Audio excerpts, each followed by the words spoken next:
Assalamualaikum Assalamualaikum warahmatullahi warahmatullahi wabarakatuh.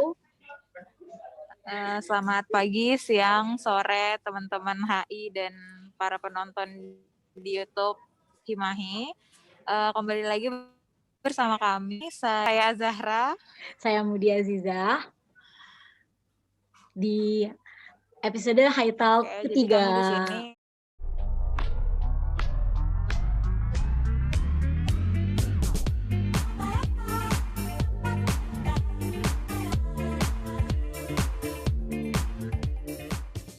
Kali ini di episode ini narasumbernya gak kalah seru sama narasumber yang lalu. Temanya itu peluang kerja jadi mahasiswa hubungan internasional. Apa aja sih peluang kerjanya? Mahasiswa hubungan internasional. Iya, betul sekali. Jadi langsung aja, without further ado, kali ini let's introduce Kak Ari Wijanarko Adi undang Pramono. Kak Ari Wijanarko. Oke, halo teman-teman semuanya. Oke. Halo Kak Ari. Hai Kak. Halo. Kak Ari, gimana kabarnya? Alhamdulillah sehat. Gimana kabar teman-teman semuanya? Alhamdulillah sehat Kak. Sebelumnya terima kasih banyak ya untuk waktunya yang udah disempatkan. Sehat-sehat. Ya, sama-sama. Terima kasih juga. Iya, terima kasih banyak ya Kak. Dengan mengundang saya untuk jadi pemateri untuk kita. Aku sih lebih prefer ke sharing ya gitu ya dibandingkan pemateri resmi gitu. Tapi kita lebih ngobrol-ngobrol aja sih tentang karena kan sebagai alumni dari ISIP juga gitu, mungkin saya bisa memberikan sedikit pandangan gitu tentang bagaimana sih peluang kerja di dunia HI gitu ya terutama. Oke, carry over. Iya, oke. Jadi kesibukan dan kegiatan Kak Ari sama kurang lebih nih Kak. Mungkin kalau boleh cerita dulu, saya itu saat ini bekerja di salah satu lembaga think tank dengan basis NGO di Indonesia, namanya World Resources Institute atau WRI. WRI ini kalau di Indonesia itu namanya Yayasan Wahana Riset Indonesia. Jadi on a daily basis, tugas saya itu adalah membantu Kementerian Perencanaan Pembangunan Nasional atau Bappenas untuk bisa mainstreaming isu pembangunan rendah karbon dalam rencana pembangunan jangka menengah nasional Indonesia gitu. Jadi ini dengan pendanaan dari UKCCU atau kita bilangnya UKFCD sekarang dari Kedutaan Inggris, dia memberikan kontrak kepada WRI Indonesia untuk membantu Bappenas untuk mainstreaming isu pembangunan rendah karbon dalam RPJMN kita bilangnya. Di situ saya sebagai technical officer sudah hampir 1 tahun belakangan ini, mostly saya WFH, jadi tugas saya itu on a daily basis mensupervisi ada 7 studi terkait sektor-sektor spesifik, ada sektor industri, ada sektor energi, kemudian sektor pajak karbon, ada juga tentang isu benchmarking untuk peraturan presiden tentang nilai ekonomi karbon dan lain sebagainya. Itu saya sebagai supervisi untuk 7 kegiatan studi itu, sekali di saat yang sama sebagai liaison untuk ke pemerintah untuk berusaha mendekatkan isu-isu ini ke pemerintah juga. Jadi udah setahun ini sih kerja di situ dan selama ini WFH terus, jadi semua komunikasi berjalan via online gitu ya. Sebuah tantangan sendiri sih di masa pandemi ini. Karena biasanya kan kalau dulu saya pendekatan ke pemerintah lebih kepada langsung gitu ya, ketemu tatap muka dengan para stakeholder. Saat ini karena kebijakan kantor mewajibkan offline, jadi kita mewajibkan online, kita semua mengadakan semua kegiatannya online. Tetap harus produktif ya Kak ya, meskipun lebih lagi pandemi gini. Ya di dalam. Lebih. Karena gini, tantangannya juga adalah ketika kerja online gini, hampir tipis ya sekat waktu antara kegiatan pribadi, kemudian kegiatan kantor dan lain sebagainya gitu kan. Karena kita berkantor di rumah pasti kan mix up dengan kegiatan pribadi juga gitu kan. Plus lagi kantor saya yang satu lagi kan kita ada cabang dari Washington DC ya, istilahnya bisa dibilang gitu. Jadi partner kerja kita di Washington DC yang jaraknya 11-12 jam di belakang kita. Jadi ya kadang ngapa malam juga jam 8, jam 9 menyesuaikan dengan waktu teman-teman juga. Oh, misalkan nih Kak, anak HI kan biasanya nih identiknya sama diplomat gitu ya Kak, diplomat wannabe gitu. Idealis banget ya. Yang Zahra tahu tuh idealis banget, kayak social construct tuh udah mengkonstruksikan bahwa anak HI itu menjadi diplomat wajib gitu. Diplomat gitu ya. Wajib, harus gitu. Jadi ketika hal itu tidak tercapai, apakah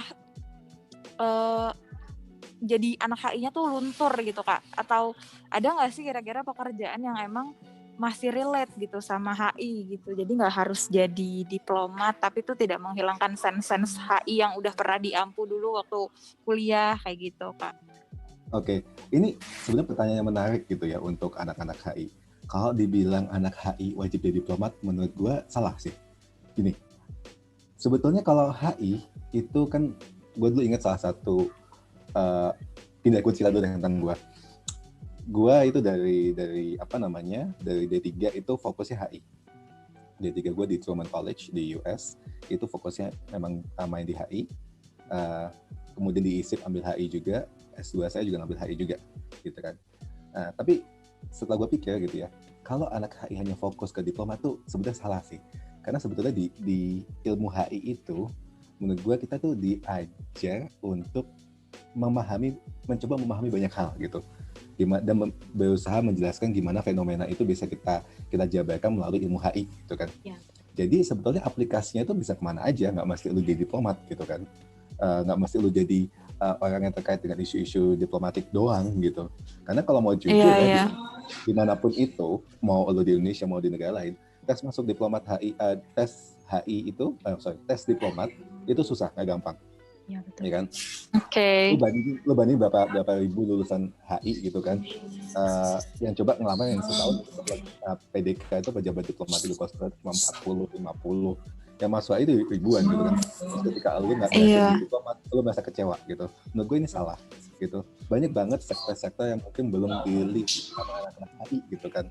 Kayak misalkan sektor pembangunan berkelanjutan, mana lu pada bisa lama di perusahaan-perusahaan yang perusahaan internasional yang fokus mengerjakan proyek-proyek yang ada di sektor pembangunan berkelanjutan gitu, atau bermitra dengan misalkan lembaga-lembaga internasional yang mengerjakan on a daily basis bekerja yang terkait dengan pembangunan berkelanjutan. Nah, isu kayak gini kan kadang itu nggak begitu baik gitu kan. Taunya cuma Kemlu gitu. Buat gue dunia itu nggak betul. Nggak selebar daun pejambon ya, kalau gue bilang. HI itu nggak seluas daun pejambon gitu ya, kalau gue boleh bilang. Iya, jalan pejambon ya.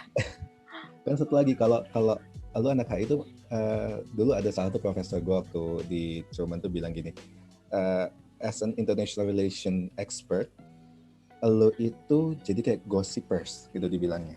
Lu jadi kayak tukang gosip. Tahu banyak hal walaupun dikit-dikit gitu kan. Dan buat gue ini ilmu yang mesti kita pelajarin, ilmu yang mesti kita dapat, dimana ketika kita jadi anak HI kita masih belajar banyak banget hal walaupun itu dikit-dikit taunya. Dan ketika kita dihadapkan sama hal kayak gitu, lu nggak kaget gitu loh. Oh, gue tahu nih, paling gue tahu sedikit gitu kan, gue tahu sedikit ini gitu. Jadi lu mau ditempatin di mana aja, itu lu bisa bertahan hidup dan lu bisa adaptasi gitu. Jadi buat gue sih, jadi anak HI itu satu nilai yang mesti lu punya itu adalah nilai adaptability gitu, atau kemampuan lu untuk beradaptasi di lingkungan manapun lu ditempatin gitu. Jadi kan kayak tuntutan sendiri nih ya Kak buat anak HI itu buat memahami isu-isu mau nasional atau isu global saat ini gitu ya. Tapi kan yang namanya manusia nih ya Kak, ada aja hilafnya, ada aja miss-nya. Kadang tuh suka ada orang yang bilang gimana sih anak HI nggak tahu berita ini gitu loh. Menurut Kak Ari sendiri gimana pandangan dari kakak terhadap orang-orang yang judgmental kayak gitu? Sorry. Jadi istilahnya kalau lo nggak bisa ngikutin semua itu isu internasional gitu kan, si judge lo nggak HI banget gitu kan? Iya. Ya gimana ya? Iya betul, kan ada tuh.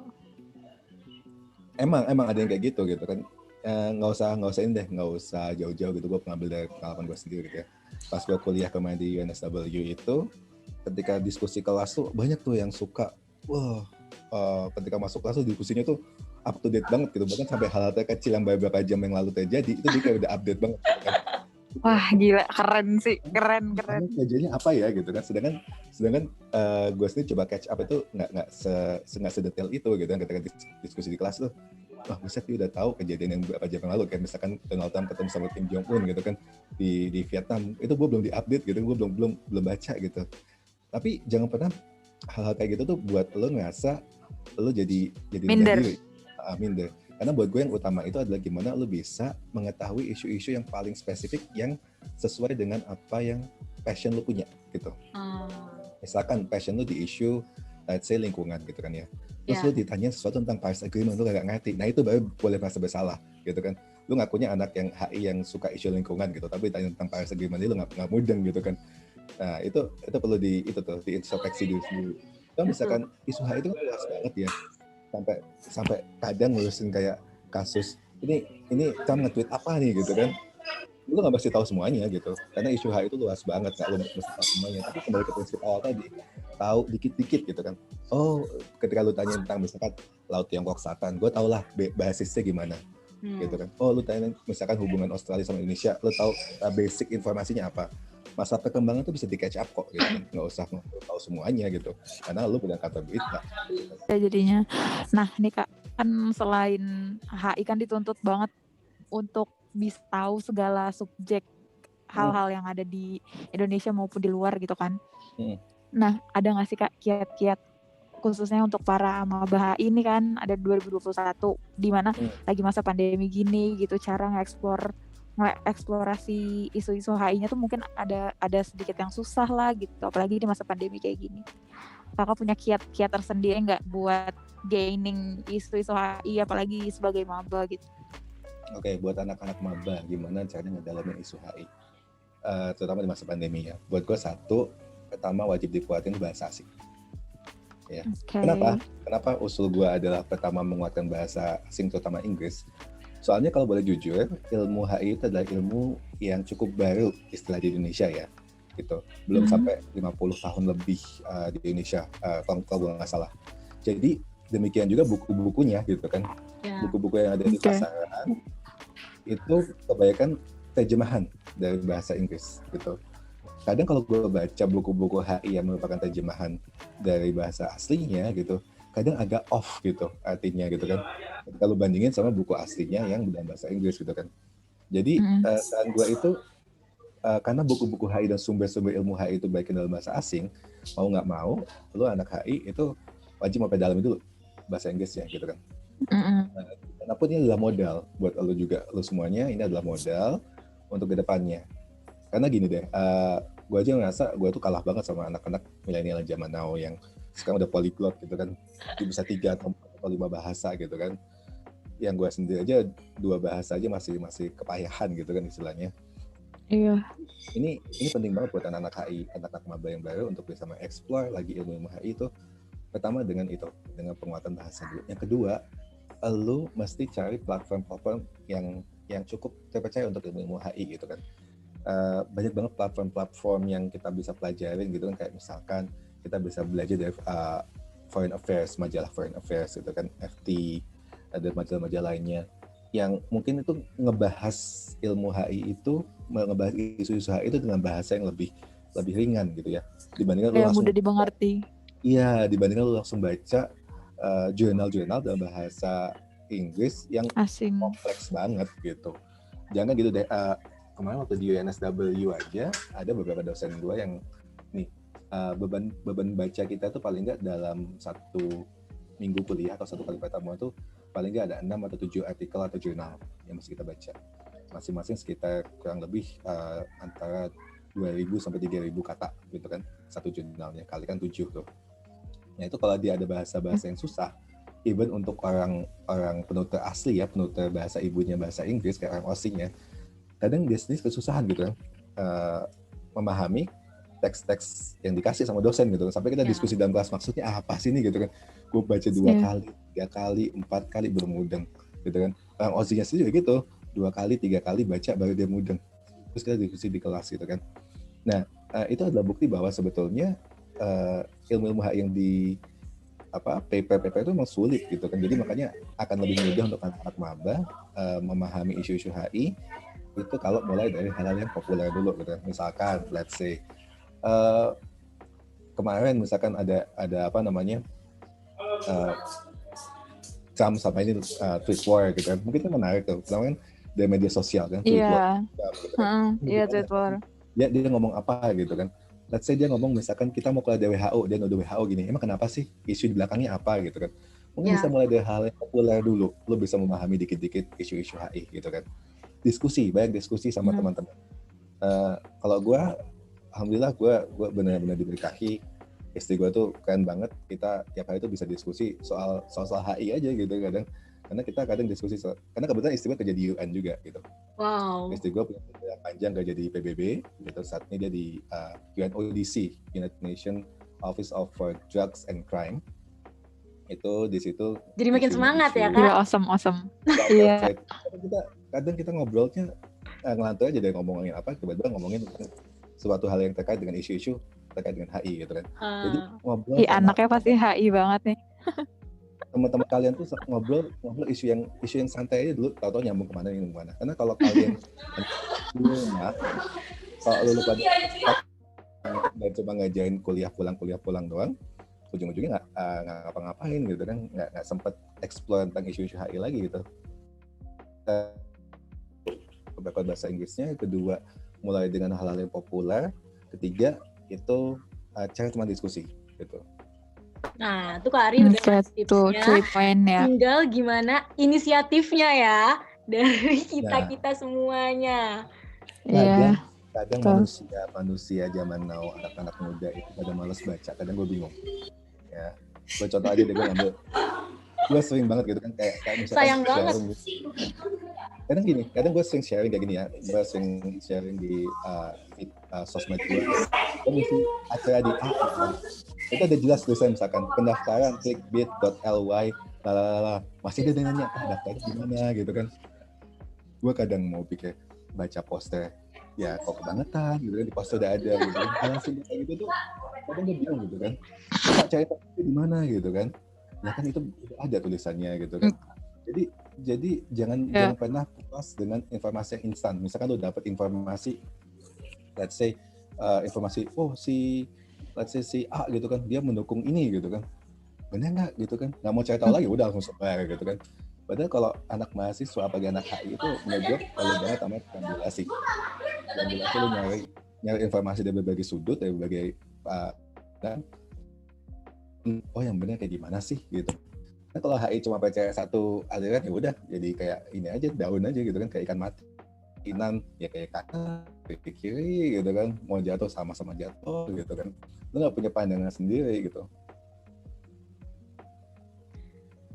Terus nih ya Kak, masih berhubungan dengan mahasiswa baru, dengan maba, ada aja kan ya, termasuk teman saya juga ada beberapa yang dia tuh masuk jurusan HI karena tuntutan orang tua lah, atau mungkin dia salah jurusan, kecemplung gitu kan, banyak banget. Atau ada yang cuma asal pilih HI taunya dia masuk. Gimana pandangan Kak Ari sendiri biar mereka tidak menyesal akan hal itu Kak?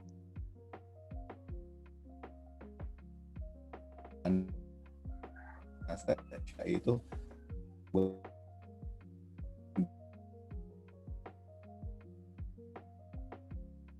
aja isu-isu HI dulu gitu kan, coba nikmatin dulu gimana isu-isu HI. Karena sebetulnya kalau lo mau pikir banyak fenomena di dunia dalam keseharian kita itu bisa di konsep ilmu HI. Let's say ambil contoh, hari ini kita ngobrol lewat aplikasi Zoom gitu. Kalau aplikasi Zoom ini ada namanya gitu kan, mungkin nggak ada namanya aplikasi Zoom dan kita nggak bisa ketemu lewat online gini kan. Dimana misalkan perusahaan Zoom-nya dia orang dari seluruh dunia gitu kan. Kalau nggak ada namanya sistem internal ya, lulusan anak HI itu cari kerjanya susah. Dan karena entah apa emang effortnya mereka udah sampai segitu, akhirnya di akhir mereka akhirnya kerjanya emang yang gak relate sama HI gitu, sama jurusannya mereka itu, entah jadi sales atau jadi admin Shopee misalkan, atau admin platform jualan gitu. Nah itu menurut kakak gimana sih? Karena banyak banget sih, nggak sedikit sih yang aku tahu misalkan jurusan apa terus atau ke sales otomotif bahkan kayak gitu-gitu, jadi resepsionis yang emang bukan kayaknya di HI tuh nggak gini deh gitu. Itu gimana tuh ya Kak? Oke, sebetulnya kalau masalah ketidaksinkronan antara pekerjaan sama kuliah lo tuh nggak cuma terjadi sama ilmu HI doang gitu kan. Jadi memang banyak banget jurusan-jurusan lain yang memang nggak relatable antara kuliah sama kerja gitu kan. Dan itu sebuah kenyataan karena memang pasar kerja di Indonesia kayak gitu kan. Dan kembali ke pengalaman gue, kalau gue ngomong beberapa pekerjaan gue tuh nggak ada hubungannya sama sekali sama HI gitu kan. Cuma karena sebagai anak HI gue belajar untuk menyadari bahwa kita masih punya pandangan yang luas gitu. Gue menganggap ketika gue ngerjain satu pekerjaan HI itu buat pengalaman gue dan bisa buat mudah-mudahan ke depan lebih jauh lagi gitu kan.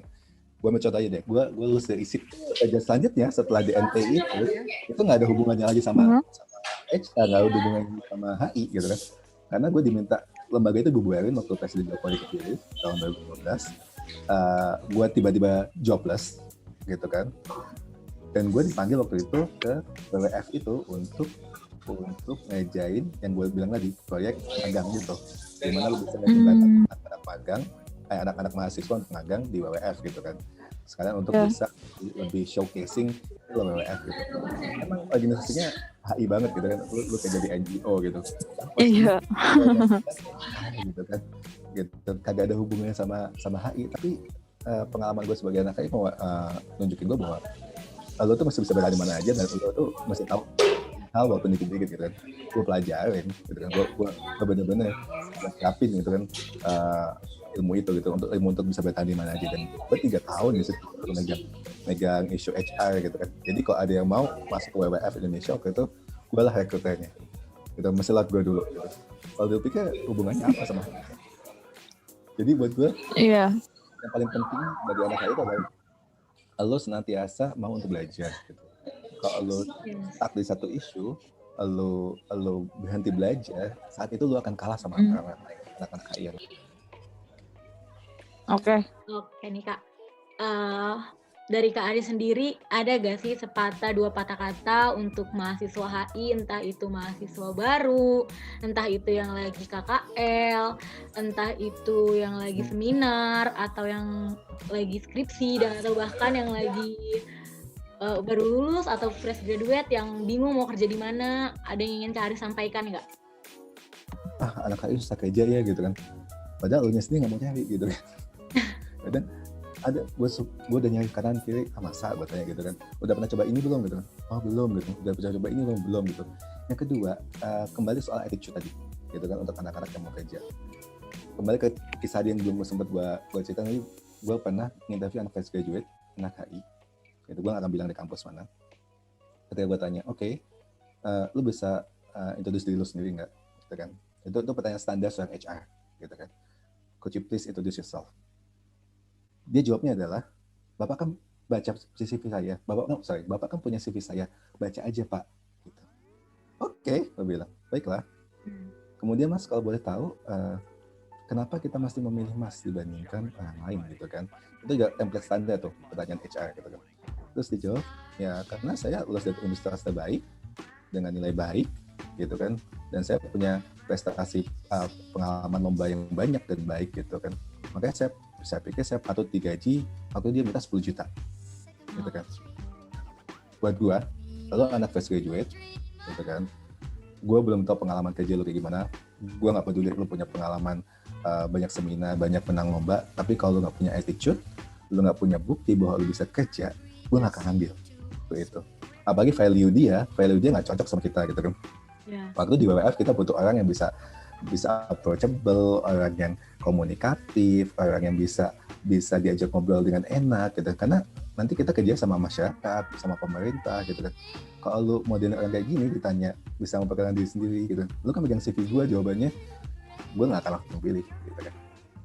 Hal kayak gitu kadang suka nggak diperhatikan gitu kan. Kemudian ketika lu cari pekerjaan, itu buat gue walaupun lu nggak dapet pekerjaan, dan ketika lu udah dapet, lu nggak dapet sesuai dengan yang HI banget, jangan langsung putus asa dan patah semangat. Karena gue kenal banyak banget anak HI. Jangan langsung nyerah dulu gitu ya? Iya, banyak yang sukses. Misalkan anak HI yang banyak yang sukses jadi bankir. karena dia bisa mixing pemahaman dia dari ekonomi internasional dari HI dengan pengalaman dia kerja gitu kan. Hanya dia lebih menonjol lagi dibandingkan teman-teman dia. Karena dia paham nih, oh dari internasional sudut pandangnya kayak gini. Itu juga yang wartawan walaupun dia nasional tapi bisa narik hubungan sama di internasional. Terfokus sama Kemlu aja gitu kan. Lu cari sektor pembangunan berkelanjutan kayak yang gue bilang gitu kan, lu bisa cari di DevJob Indo, lu bisa cari di kerja NGO dan lain sebagainya. Karena banyak banget di situ dibutuhkan memang lulusan ilmu hubungan internasional, itu normal banget diminta di situ gitu. Tapi kalau lu cuma nyari di platform yang biasa-biasa aja, ini SHI nggak ada gitu kan. Iya. Oke, Kak Ari Wijanarko, terima kasih ya. Ari sukses selalu sekali lagi. Makasih banyak ya, Kak. Semoga nggak bosen-bosen untuk ngasih wejangan ke anak-anak HI ISIP. Betul. Yeah. It's such a great time for us. Honor to. Yes, it's terima kasih teman-teman. Such an honor for us. Terima kasih teman-teman udah berkenan ngajak ngobrol-ngobrol kita pada sore hari ini.